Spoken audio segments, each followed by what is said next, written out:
TDP Janasena BJP కుటుంబ సభ్యులందరికీ నమస్కారం.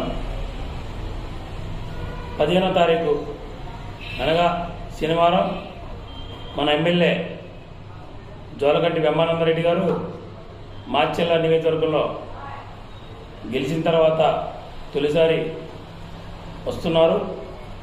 కావున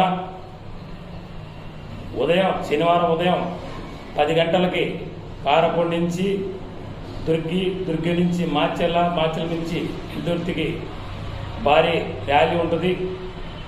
కావున టీడీపీ జనసేన బీజేపీ నాయకులు కార్యకర్తలు అభిమానులందరూ ఈ కార్యక్రమంలో పాల్గొని ఈ కార్యక్రమాన్ని విజయవంతం చేయాల్సిందిగా కోరుకుంటున్నాం.